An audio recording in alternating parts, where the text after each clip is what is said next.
കുടുംബത്തിൽ നമ്മൾ സന്ദർശിക്കണം. കുടുംബ സന്ദർശനം വളരെ പ്രധാനപ്പെട്ട കാര്യമാണ്. ഇപ്പോൾ ഈ കഴിഞ്ഞ ദിവസം ഒരാൾ എന്നോട് പറഞ്ഞത്, അദ്ദേഹം മകനെയും കൂട്ടി, ഡിഗ്രിക്ക് പഠിക്കുന്ന മകനെയും കൂട്ടി ഒരു കല്യാണത്തിന് പോയി കുടുംബത്തിൽ. കുറച്ച് വീടൊക്കെ സന്ദർശിച്ച് രോഗികളെ കണ്ട് വൈകുന്നേരം 4 മണിക്ക് തിരിച്ചു വന്ന് വണ്ടി ഷെഡിലിട്ട് മകൻ റൂമിലേക്ക് കയറിയിട്ട് ഷർട്ട് ഇങ്ങനെ അഴിച്ച് തൂക്കുന്ന സമയത്ത് പറയാത്തൊരു ആത്മകഥം, ഇന്നത്തെ പോലെ ബോറടിച്ചൊരു ദിവസം വേറല്ല. അപ്പോൾ എന്താടാന്ന് ചോദിച്ചു. ഇന്നാകെ ഇപ്പം ഈ കുടുംബത്തിൽ അളാപ്പ മൂത്ത അതൊന്നൊരു അത് കാണേണ്ട കാര്യമില്ല. എന്തിനാ വെറുതെ വേസ്റ്റായി സമയം ഈ മൊബൈലിൽ നോക്കി ഇങ്ങനെ ഇരിക്കുക പരിപാടി. അതുകൊണ്ട് കുട്ടികളോട് എനിക്ക് പറയാനുള്ളത്, നമ്മുടെ കുടുംബത്തിലിടക്ക് നമ്മൾ സന്ദർശിക്കണം. അതുപോലെ വീട്ടിൽ ഒരു അതിഥി കയറി വന്നാൽ എന്തപ്പത്തെ നമ്മളെ അവസ്ഥ?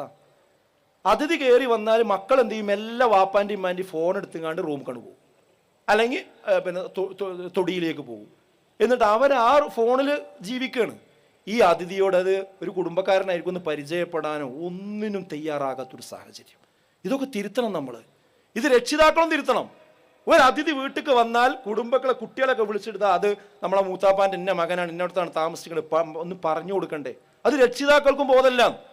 ഞാനൊരു വീട്ടിൽ ചെന്ന് 10ാം ക്ലാസ് പഠിക്കണ കുട്ടിയുണ്ട്. അവൻ എവിടെയെന്ന് ചോദിച്ചു. ഞാൻ അവനെ പിന്നെ 3ൽ പഠിക്കണ കാലത്ത് കണ്ടതാണ്. അപ്പോൾ ചോദിച്ചു, അവനവിടെ റൂമിലുണ്ട് എന്ന് പറഞ്ഞു. പിന്നെയും കുറേ സംസാരിച്ചു, വരുന്നില്ല. അവർ കുറേ നീട്ടി വിളിച്ചു, ഇന്ന് വിളി കേൾക്കും, ആള് വരുന്നില്ല. അവസാനം ഞാൻ ആ റൂമിൽ കണ്ടു ചെന്നു.